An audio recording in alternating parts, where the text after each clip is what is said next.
beri nama pedang ini Naga Puspa. Selamatkan dia. Jangan sampai jatuh ke tangan pendekar berwatak jahat.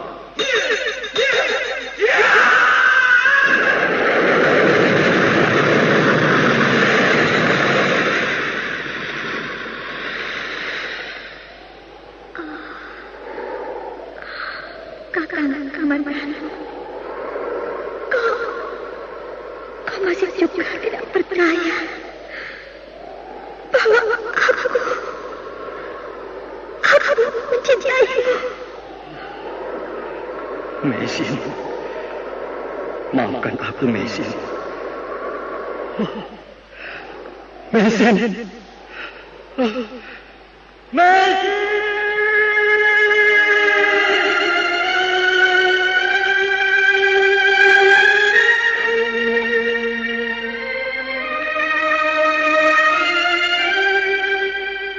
Tutur Tinula.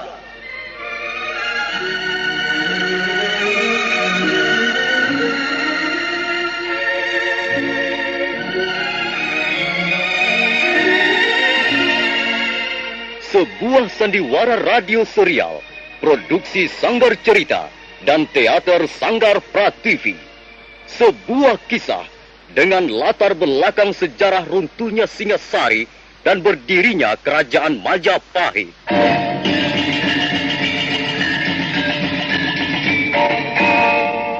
Sandiwara ini didukung oleh pemain-pemain radio yang sudah ternama, Ferry Fadli, Ivone Rose, dan Eli Ermawati.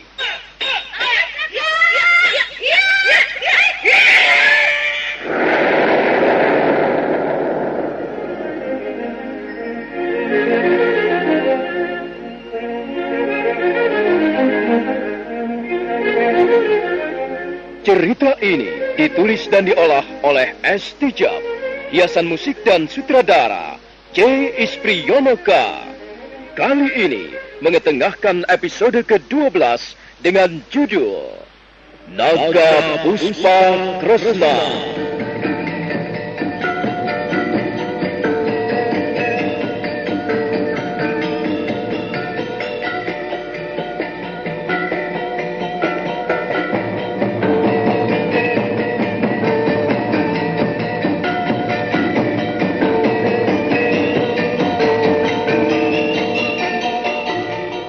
Dalam seri ke-352 ini didukung oleh para pemain Mario sebagai Kepala Desa Kaliselikur, Ferry Fadli sebagai Arya Kamandanu, Ai sebagai Mendur, Neni sebagai istri Kepala Desa, Arif sebagai Jongkong, dan Asdi Suhastra pembawa cerita. Selamat menikmati.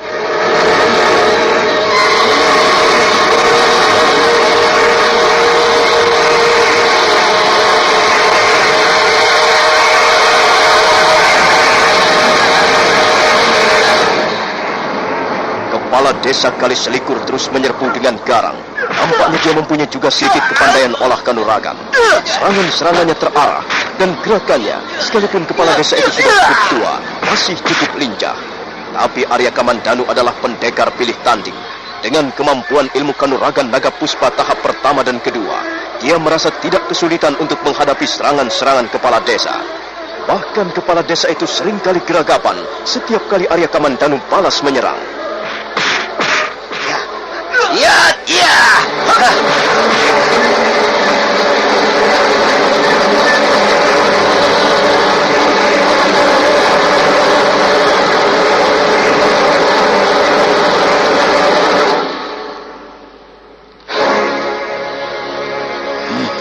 Kurang ajar.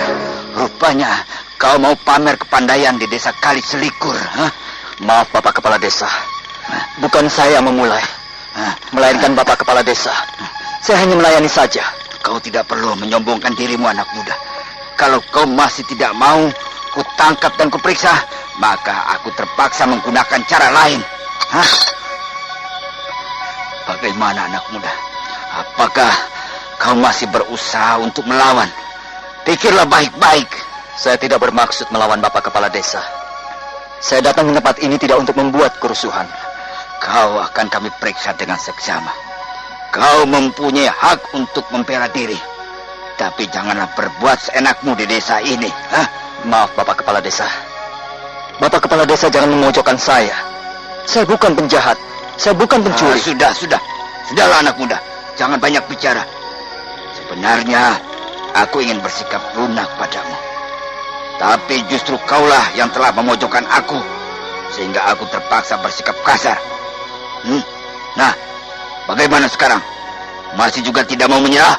Saya tidak perlu menyerahkan diri. Karena saya tidak bersalah. Kalau Bapak Kepala Desa bermaksud menggunakan pedang untuk menangkap saya, silahkan.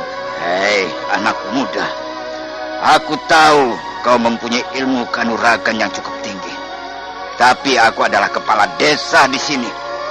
Aku harus ikut bertanggung jawab terhadap keamanan desa Kali Selikur. Awas! Yuk!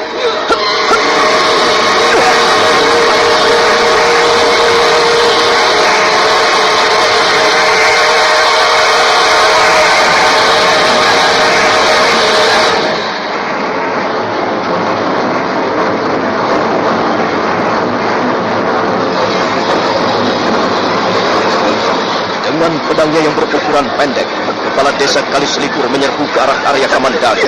Arya Kamandanu berkelit dengan manis ketika mata pedang menyambar lehernya. Kepala desa Kali Selikur ternganga keheranan. Ia sama sekali tidak menduga bahwa Arya Kamandanu mampu bergerak demikian cepatnya. Tapi kepala desa itu ternyata adalah seorang kepala desa yang cukup berani. Kembali dia menyerbu dengan garang. Kembali mata pedangnya menyambar kiri kanan. 10 jurus segera berlalu. Arya Kamandanu tak ingin berlama-lama melayani kepala desa itu. Karena itu dia segera mengeluarkan aji seipi angin. Selanjutnya dia bergerak dengan cepat bagaikan kilat. Telapak kakinya menyepak pergelangan tangan kepala desa. Dan pedang pun terpental jatuh. Selanjutnya Arya Kamandanu menghantam punggung kepala desa dengan telapak tangannya.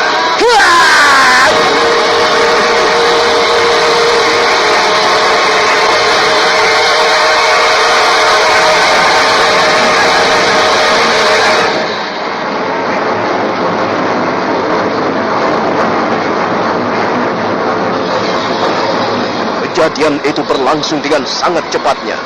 Kepala desa Kali Selikur masih terenganga keheranan ketika pedangnya terpental jatuh. Mendadak tubuhnya menjadi limbung. Dan sebentar kemudian, kepala desa Kali Selikur itu pun membongkok untuk kemudian roboh ke tanah. Arya Kamandanu tidak menunggu lebih lama lagi. Begitu melihat tubuh kepala desa itu roboh ke tanah, dia pun bergegas melangkah ke arah pintu. Dia agak ragu-ragu sejenak. Tapi ternyata pintu itu tidak terkunci.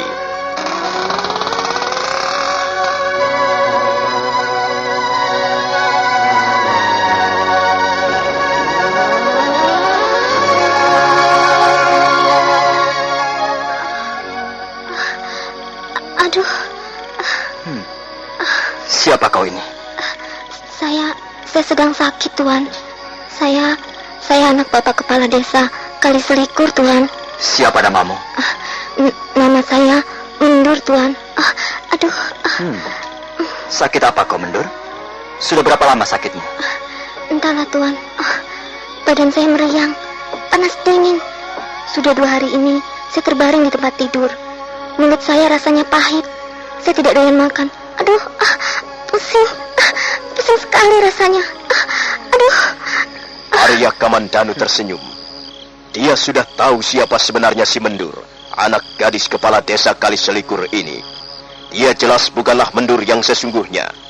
Tadi ketika memasuki ruangan, sepintas lalu dia dapat melihat pandangan mata gadis Mendur yang aneh. Dan Arya Kamandanu sudah kenal benar dengan pandangan mata seperti itu. Pandangan sepasang mata ular naga puspa Kresna. Mendur? Aduh, iya, Tuan. Coba, biar aku memeriksa sakitmu. Aku adalah seorang tabib yang sengaja diundang ayahmu. Tidak, Tuan. Tidak usah. Saya sakitnya tidak parah kok. Nanti juga sembuh. Jangan begitu. Jangan biasa menahan-nahan rasa sakit.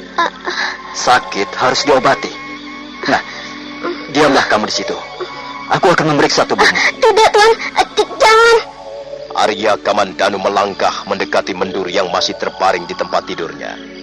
Tapi dia terkejut sekali karena tiba-tiba kaki Mendur menendang dadanya. Jangan, jangan, tidak, pergi kau.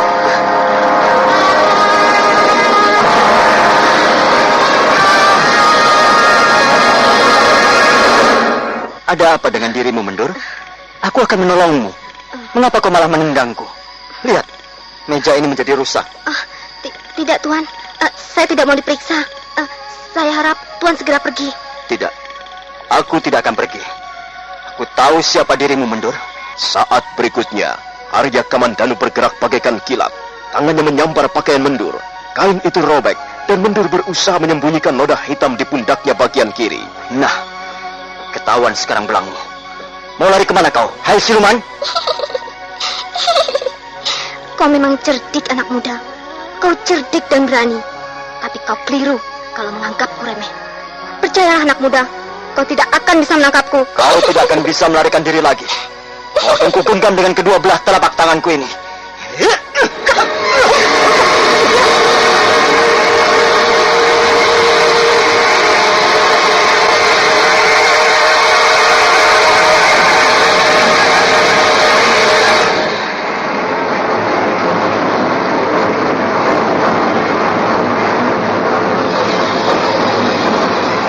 Arya Kamandanu terus berusaha menyergap gadis Mendur yang merupakan penjelmaan dari ular naga Puspa Kresna. Tapi gadis itu ternyata sangat lincah. Tubuhnya licin bagaikan belut. Suatu ketika Arya Kamandanu dapat menangkap tangan si gadis. Tapi buru-buru dia melepaskannya kembali. Karena tangan si gadis yang sebelah menampar wajahnya. Dan tamparan itu terasa panas serta menyakitkan. Setelah menampar, gadis Mendur berusaha untuk melarikan diri melewati pintu belakang. Awas, jangan lari. Mau lari kemana kau? Hai siluman!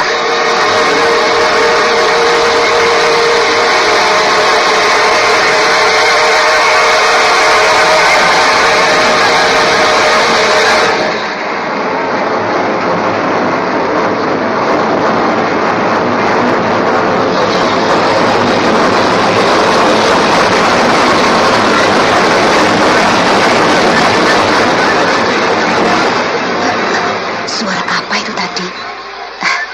Mendur. Bangunlah, Nini. Bangunlah sebentar, Nak. Aku masih ngantuk sekali, Bu. Bangunlah sebentar. Seperti ada barang pecah di ruangan sebelah. Bangun sebentar, Nak. Ada apa, Bu? Aku mengantuk sekali. Ada suara mencurigakan di sebelah. Di ruangan sebelah. Sepertinya ada barang pecah berantakan, Nak. Mungkin tikus, Bu, atau kucing. Mungkin mereka sedang mencari makanan di sebelah. Biarkan saja, Bu. Bukan, Mendur. Jelas bukan kucing. Juga bukan tikus. Tadi samar-samar aku mendengar seperti ada suara orang berlari di halaman belakang. Begini saja, kau tunggu di sini dulu ya. Iya, Bu. Aku mau melihat ke halaman sebentar. Hati-hati ya, Bu. Kau kunci saja pintunya dari dalam. Iya, Bu.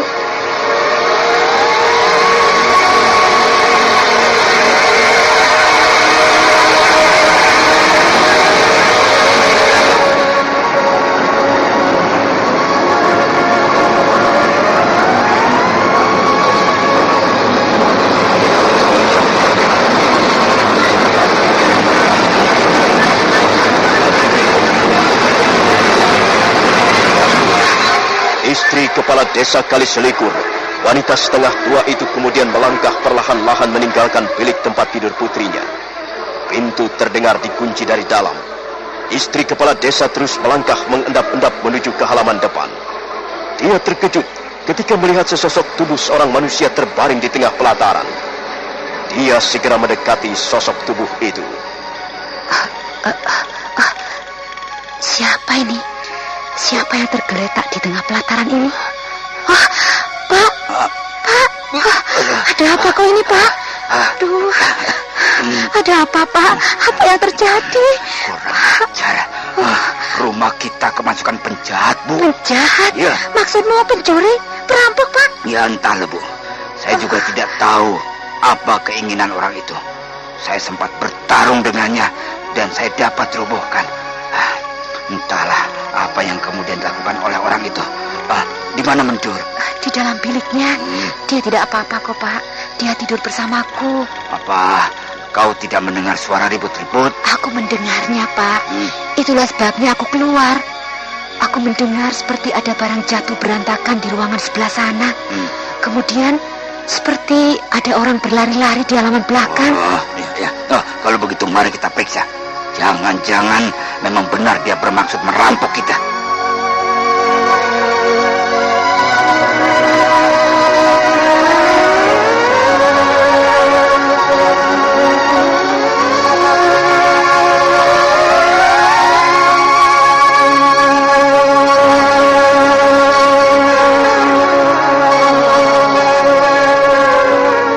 Kepala desa Kaliselikur dan istrinya segera memeriksa rumahnya. Dia terkejut begitu melihat ada sebuah ruangan yang isinya berantakan. Cangkir-cangkir pecah, meja terbelah. Ruangan itu sebenarnya adalah ruangan milik Jongkong pembantunya. Aneh sekali, Pak. Mengapa ruangan si Jongkong bisa morat-marit seperti ini, Pak? Jelas bahwa orang itu tadi bermaksud tidak baik. Mungkin memang dia perampok.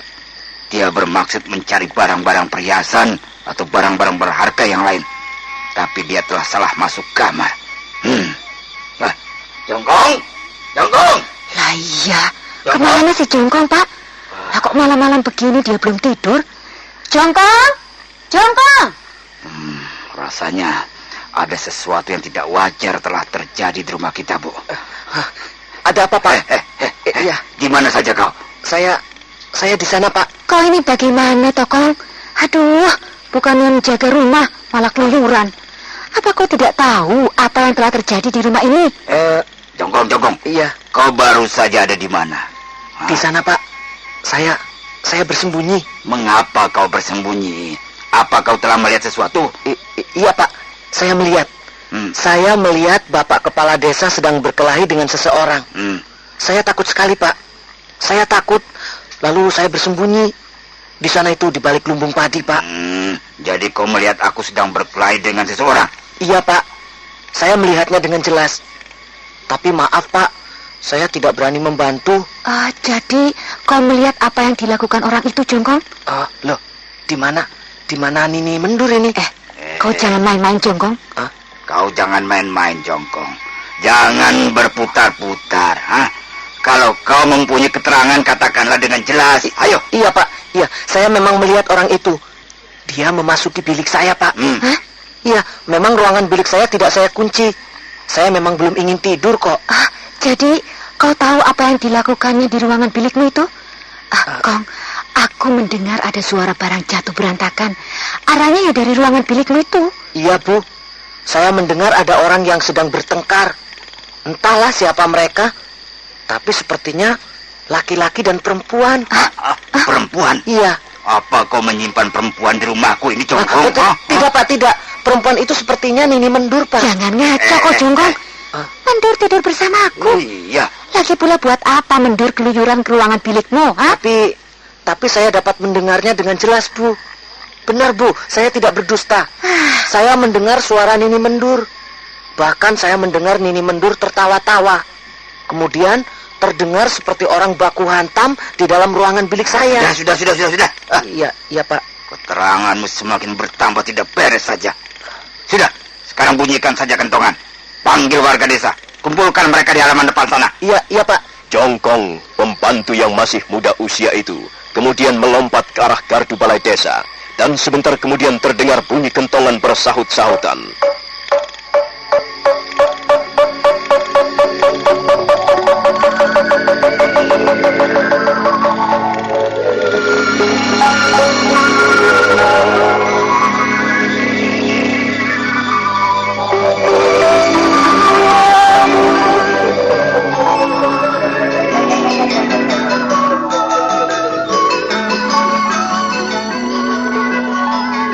Malam itu desa Kaliselikur menjadi geger.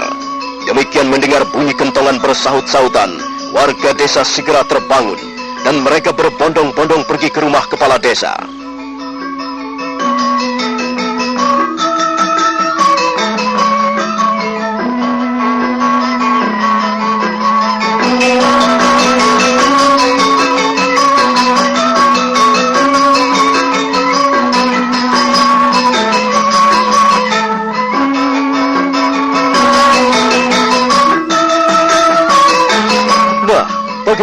kisah selanjutnya.